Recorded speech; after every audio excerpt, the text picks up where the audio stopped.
O sol poente de Lisboa tingia o céu de um laranja flamejante, mas dentro do escritório envidraçado no topo do edifício da Companhia de Vinhos do Douro, a atmosfera era de um vendaval iminente. Isabel Santos, a CEO implacável que havia transformado uma pequena vinícola familiar em um império exportador para o mundo, parou de repente no meio da sala de reuniões, o copo de vinho tinto ainda na mão, os olhos fixos na tela projetada.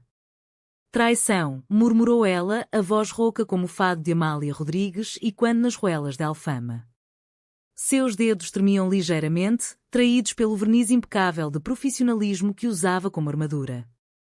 Diante dela, os números falsificados por um fornecedor corrupto ameaçavam arruinar não só o balanço anual, mas a herança de gerações de santos que colhiam uvas nas encostas íngremes do Douro. E então o telefone tocou, não o dela, mas o de Maria Oliveira, sua secretária de 10 anos, que se ergueu como uma sombra protetora ao seu lado. Senhora Santos, eu sei quem é, disse Maria, o tom calmo mas carregado de uma fúria contida, pegando o aparelho antes que Isabel pudesse reagir. Na linha, a voz melíflua de Carla Mendes, a ex-amante de Isabel, sussurrava veneno disfarçado de preocupação. Isabel, amor, você precisa saber. Maria está sabotando tudo por ciúmes. O Hulk se cravou como uma navalha. Maria desligou o telefone com um clique seco, virou-se para Isabel e, sem uma palavra, entregou-lhe um dossiê que provava a inocência de todos, exceto de Carla, que tramava nas sombras para reconquistar o que havia perdido. Naquele instante, o mundo de Isabel desabou e o olhar de Maria, aqueles olhos castanhos profundos como o rio Douro em cheia, prometia não só salvação profissional, mas algo muito mais perigoso, uma lealdade que beirava o amor proibido. Isabel e Maria haviam-se conhecido numa manhã chuvosa de outono em 2015, quando o Porto ainda cheirava castanhas assadas nas ruas de paralelepípedos da Ribeira. Isabel, recém-promovida a gerente regional após a morte repentina do pai, procurava uma secretária que entendesse não só de planilhas, mas do pulsar da terra portuguesa, o suor dos vindimadores, o ritual do lagar, a melancolia das noites de fado no Adega do Porto. Maria, com seus 22 anos recém-saídos da Universidade de Coimbra, onde estudara enologia com paixão académica, entrou na entrevista vestida de lã cinza simples, o cabelo preto preso num coque despretensioso, mas com um brilho nos olhos que falava de sonhos maiores que o salário oferecido. Eu não sou só números, senhora Santos, dissera ela, servindo uma prova de vinho do Porto Tawny que trouxera de casa, feito pela avó na Quinta da Oliveira. Eu sou o Douro correndo nas veias. Posso fazer seus vinhos cantarem para o mundo.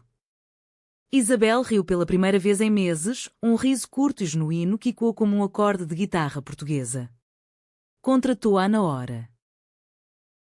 Os anos se entrelaçaram como as vinhas nas encostas de pinhão.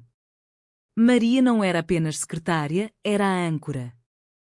Quando Isabel viajava para feiras em Londres ou Nova York, Maria organizava as malas com toques pessoais, um frasco de azeite de Trás-os-Montes, um lenço bordado de Viana do Castelo para as noites frias.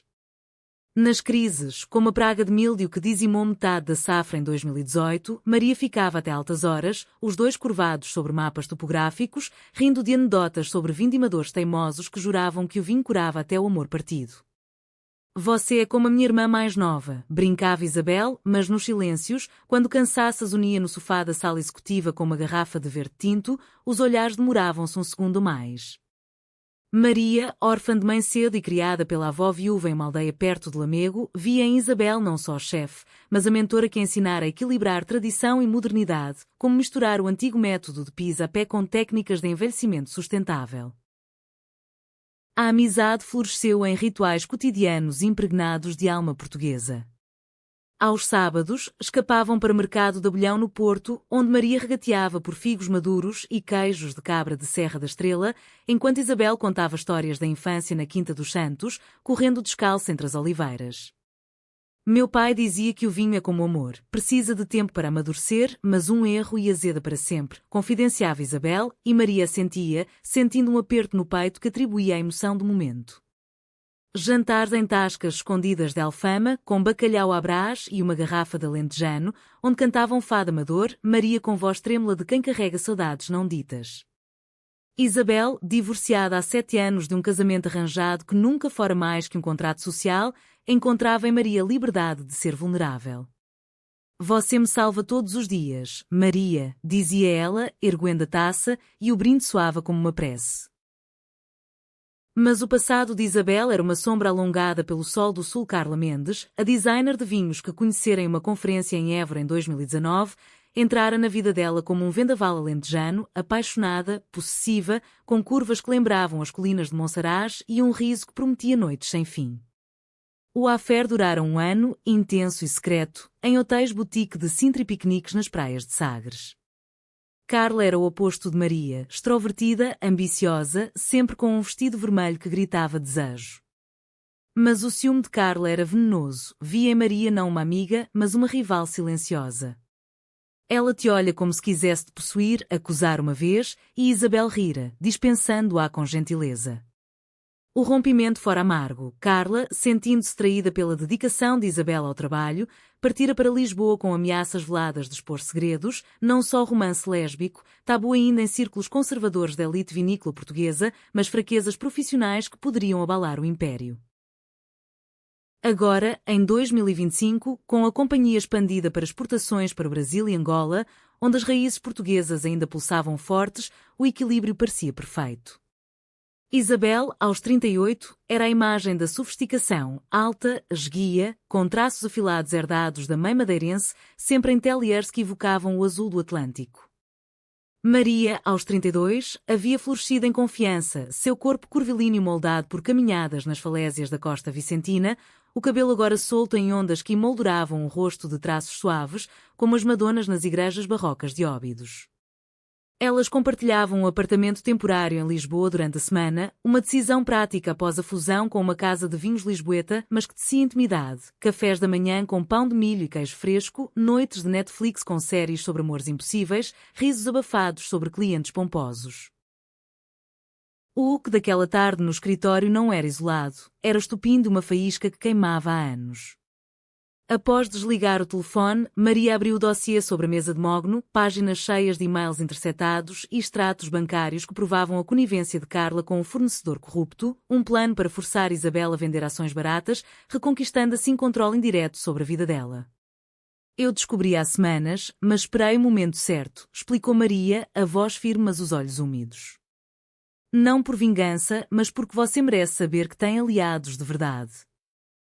Isabel, atordoada, deixou cair o copo. O vinho se espalhou como sangue nas lajotas de azulejo inspiradas nos padrões de Belém. Ela se ajoelhou para limpar, mas Maria impediu, as mãos se tocando pela primeira vez de forma não profissional, um toque elétrico, como o primeiro raio de uma tempestade de verão no Alentejo. Por quê? Porque você faria isso por mim? Perguntou Isabel, a voz quebrada, e quando a dor de quem sempre lutara sozinha. Maria hesitou, o coração martelando como o repique dos sinos da Sé de Lisboa ao meio-dia. Porque você é mais que minha chefe, Isabel. Você é tudo. As palavras saíram baixas, carregadas de anos de silêncios. O ar entre elas se densificou, perfumado pelo leve aroma de jasmim do perfume de Maria, misturado ao buquê terroso do vinho derramado. Isabel ergueu o rosto, e naquele olhar o mundo parou. O Tejo lá fora brilhava, mas dentro nascia algo novo, frágil como uma videira jovem. Elas não se beijaram, não ainda, mas o abraço que se seguiu foi o primeiro ato de uma dança que mudaria tudo. Fora dali, Lisboa pulsava com vida, o elétrico 28 rangendo nas colinas, vendedores de pastéis de nata chamando nas esquinas, o fado ecoando de um bar próximo. Mas para elas, o universo se resumia àquele quarto, onde a amizade se transmutava em amor, sutil como o envelhecimento de um grande vinho. A transição foi gradual, como o amanhecer sobre as vinhas do Douro, onde a névoa se dissipa revelando camadas de verde e ouro. Nas semanas seguintes, o escândalo com o fornecedor explodiu nos jornais. Império do vinho em crise, CEO Santos desmascara fraude interna, headline do Público. Isabel, com Maria ao lado em todas as entrevistas, navegou a tormenta com a graça de quem conhece as marés do Atlântico. Carla foi expulsa da cena lisboeta, sua reputação como consultora de vinhos manchada, mas não sem antes sussurrar venenos em ouvidos influentes, rumores de que Isabel e sua secretária devotada compartilhavam mais que arquivos. Em casa, no apartamento com vista para o castelo de São Jorge, as barreiras caíam. Uma noite, após um jantar de cataplana de marisco preparado por Maria, receita da avó, com amêijoas frescas do Algarve e um toque de coentros silvestres, elas se sentaram na varanda, uma garrafa de moscatel de Setúbal entre elas. O ar estava morno, carregado do perfume de laranjeiras em flor das ruas de Moraria. Eu sempre soube que Carla era um erro, confessou Isabel, os dedos traçando o padrão de azulejos na mesa. Ela queria me possuir, como se eu fosse uma garrafa rara para exibir. Mas você me faz querer ser inteira. Maria corou, o vinho tingindo suas bochechas como as uvas de Toriga Nacional ao sol. Eu te amo desde o dia que provei aquele tawny na entrevista, admitiu, a voz um sussurro. Mas temi que fosse só gratidão. O beijo veio então, suave como a brisa do Tejo, lábios se encontrando em uma promessa de profundidade. Não havia pressa, era o amor português, paciente e poético, entrelaçado com toques de mãos que falavam de anos de confiança. A rotina se transformou em poesia cotidiana. Manhãs em que Isabel acordava primeiro, preparando café com pão quente da padaria da esquina, enquanto Maria dormia enroscada nos lençóis de linho da Alcobaça. Dias de trabalho onde olhares trocados sobre relatórios de exportação para Luanda carregavam segredos doces. Fins de semana fugindo para a Serra da Arrábida, caminhando descalças nas praias de areia branca de Galapinhos, mãos dadas sob o sol que dourava suas peles. Aqui sinto a alma de Portugal, dizia Maria, colhendo conchas que ecoavam o mar como conchas de fado. Isabel, que sempre vira o país como um negócio a gerir, redescobria-o através dela, as festas de São João no Porto, com martelos de plástico e sardinha assada, as romarias em Fátima, onde rezavam em silêncio por um futuro sem julgamentos, os serões em esplanadas do Chiado, bebendo ginginha e sonhando com uma vida onde o amor delas fosse tão natural quanto o vinho fluindo das adegas. Mas o ciúme de Carla não era um fantasma dissipado pelo sol, era uma névoa persistente. De Porto, onde se refugiara após o escândalo, ela tecia teias. Cartas anônimas chegavam ao escritório. Cuidado com a serpente ao seu lado, Isabel. Maria sempre quis seu lugar. E-mails falsos para acionistas, insinuando favoritismo lésbico que minava a credibilidade de Isabel em um setor ainda machista, onde mulheres como ela eram toleradas por competência, mas amadas em segredo.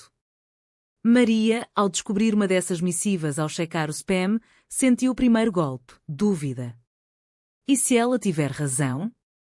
E se meu amor for só ambição disfarçada? Questionou-se em noites insones, enquanto Isabel dormia ao lado, alheia. O conflito irrompeu numa tarde de verão escaldante, durante a vindima na Quinta dos Santos. O Douro estava em festa, vindimadores cantando alentejanas enquanto pisavam uvas nos lagares de pedra, o ar doce de mosto fermentando. Isabel e Maria supervisionavam, vestidas de algodão leve, suor perolando suas testas. Foi então que Carla apareceu, como um corvo em meio a pombas, dirigindo um carro alugado de Lisboa, o cabelo loiro platinado contrastando com o verde das vinhas, um vestido preto que gritava drama.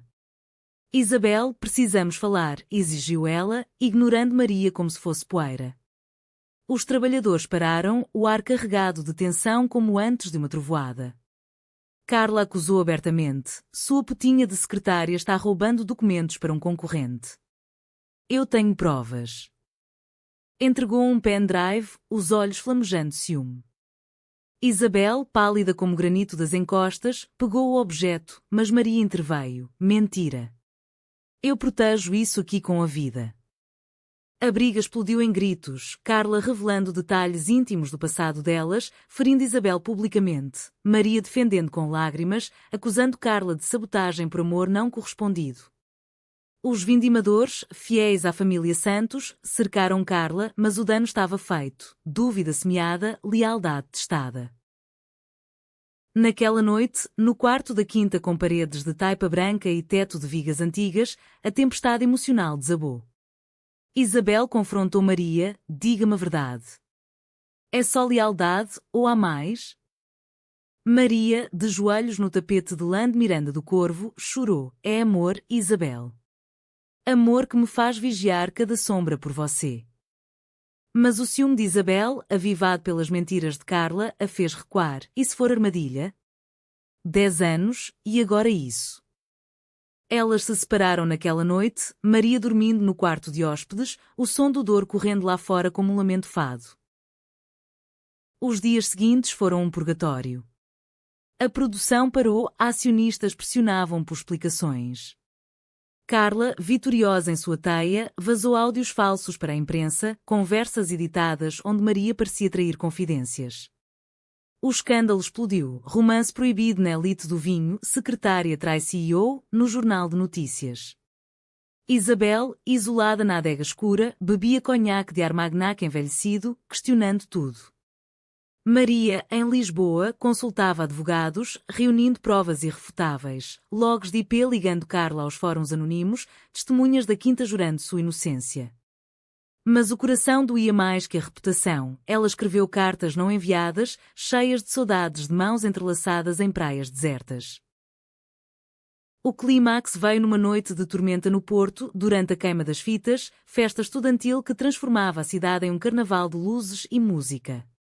Isabel, convidada para um gala de beneficência na Casa da Música, apareceu sozinha, o vestido verde esmeralda evocando as vinhas, mas os olhos vazios.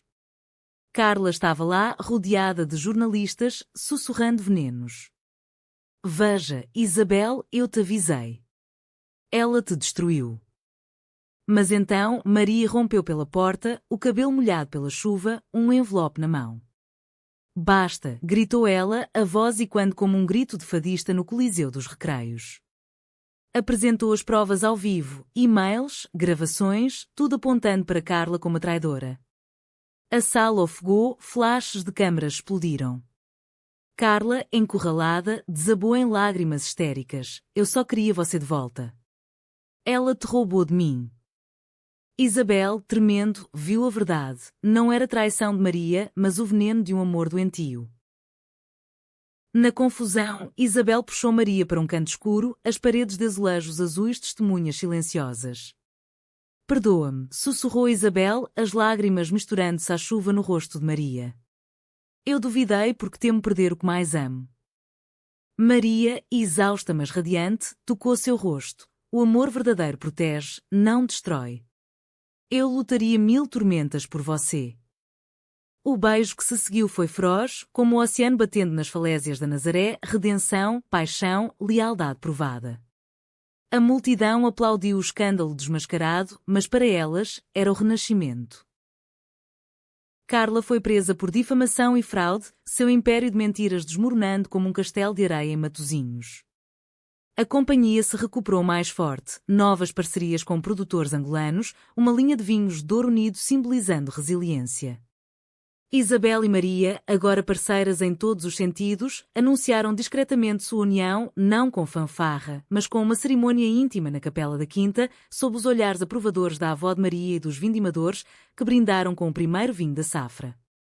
Vocês são como o Porto e o Douro, inseparáveis, eternos, disse o avô de Isabel, erguendo a taça. Anos depois, em uma Lisboa outonal, elas caminhavam de braços dados pelo Jardim da Estrela, folhas douradas caindo como confetes. Maria, agora diretora de exportações, carregava um filho adotivo no colo, um menino de Moçambique, cujos olhos escuros lembravam as noites estreladas do sul. Isabel, suavizada pelo amor, sussurrava. Você me ensinou que o amor não é posse, mas proteção mútua. Maria sorria, o vento levando o eco de um fado distante, e eu aprendi que a lealdade é o vinho que nunca azeda. Naquele humanismo português, terra de saudades e renascimentos, elas eram prova viva. O amor, mesmo testado pelo ciúme e pela traição, floresce como as azáleas de Sintra, eterno e luminoso.